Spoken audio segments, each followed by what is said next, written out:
ఓం శ్రీ మాత్రే నమః. అందరికీ నమస్కారం అండి. బ్రహ్మముహూర్తం చాలా ఇలువైన కాలం. బ్రహ్మముహూర్తం చాలా ఇలువైన కాలం వృధా చేయకండి. పూర్వకాలాన్ని గడియలలో లెక్కించేవారు. ఒక గడియకు మన ప్రస్తుత కాలమానం ప్రకారం 24 నిమిషాలు. ఒక ముహూర్తం అనగా 2 గడియల కాలం అని అర్థం.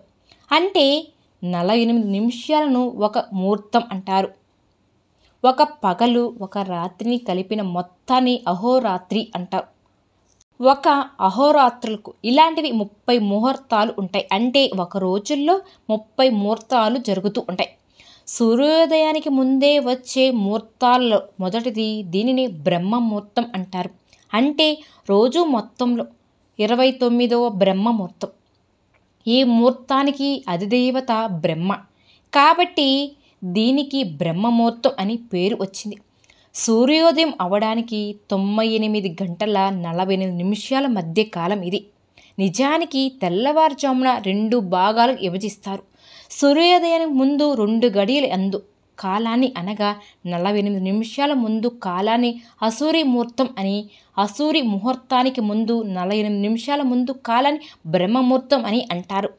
ప్రతిరోజు బ్రహ్మముహూర్తంలో లేచి భగవంతుని ధ్యానించి పనులు ప్రారంభించాలని అంటారు. బ్రహ్మముహూర్తానికి ఉన్న అత్యంతధిక ప్రాధాన్యత అనేక మంది నూతన గృహప్రవేశానికి ఈ సమయాన్ని ఎంచుకుంటారు. ఈ సమయంలోనే మానవుడి మేధాశక్తి భగవంతుడి శక్తితో తోడు ఉంటుంది. బ్రహ్మముహూర్తం అనే పేరు ఎలా వచ్చింది అనే విషయంపై కూడా పురాణ కథలు ఉన్నాయి. కశ్యప బ్రహ్మకు వినతకు జన్మించిన వాడు అనూరుడు. ఈయన గరుత్మంతుడికి సోదరుడు. ఇంకా అనూరుడు సూర్యుడికి రథసారథి. ఒక సమయంలో తల్లి వినుత పుత్రుడి కోసం చూసుకోవాలి అని కుతూహలంతో అండం పగలగొట్టింది. అప్పుడు సగం శరీరంతో అనూరుడు జన్మిస్తాడు. బ్రహ్మ అతని సూర్యుడికి రథసారథిగా నియమించి నువ్వు భూలోకాన మొట్టమొదటిగా కనిపించిన కాలాన్నే బ్రహ్మముహూర్తం కాలం అంటారు. ఆ సమయమున ఏ నక్షత్రాలు గ్రహాలు కానీ చెడు చెయ్యలేవు అని అనూరుడికి వరం ఇస్తాడు. అందుకే బ్రహ్మముహూర్త కాలం అన్ని శుభకార్యాలకు ఉన్నతమైన శాస్త్రం అని చెప్తుంది. ఈ బ్రహ్మముహూర్త కాలాన్ని చదువు చేసే శుభకార్యాలు దిగ్విజయంగా పూర్తి అవుతాయని చెప్పవచ్చు. అయితే ఏం చేయాలి అంటే ఉదయం 3 గంటల నుంచి 6 గంటల వరకు ఉండే సమయం బ్రహ్మముహూర్తం. ఆధ్యాత్మిక చింతన చేసేవారికి, విద్యార్థులకు, ధ్యానం జపమానాలు చేసేవారికి చాలా విలువైన సమయం. ఈ సమయంలో మనసు ప్రశాంతంగా ఉండి స్వచ్ఛంగా ఉంటుంది. సాత్వికమైన వాతావరణం కూడా గోచుకుంటుంది. మనసు స్వచ్ఛంగా తెల్ల కాగితంలా దైవనింతిన జీవితంలో ఉండే గజిబిజి ఏమీ లేకుండా ప్రశాంతంగా ఉంటుంది. ఎలాంటి రాగద్వేషాలు విష్ట కష్టాలు లేని సమయం. ఈ సమయంలో మన మనసు ఎలా కావాలి అంటే అటు తేలికగా మారుతుంది. ఆధ్యాత్మిక ఆనందాన్ని చాలా సులభంగా పొందవచ్చు. అయితే ఆ సమయంలో యోగాలు, పరహంసాలు, సువాసనలు, ఋషులు, హిమాలయాలు ధ్యానాలు వారి తపశ్శక్తి తరంగాలు ప్రపంచమంతా ప్రసన్నజేస్తారు.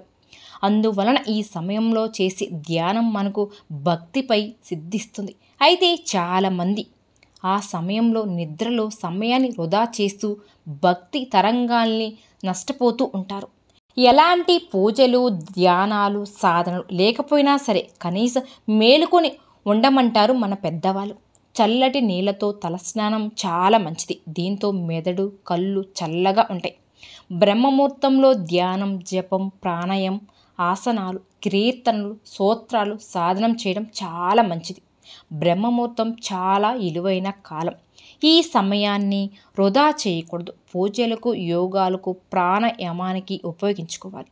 పద్మాసనంలో కానీ సుఖాసనంలో కానీ కూర్చొని చేసే ధ్యానానికి ఆ సమయంలో మనోశక్తి లభిస్తుంది.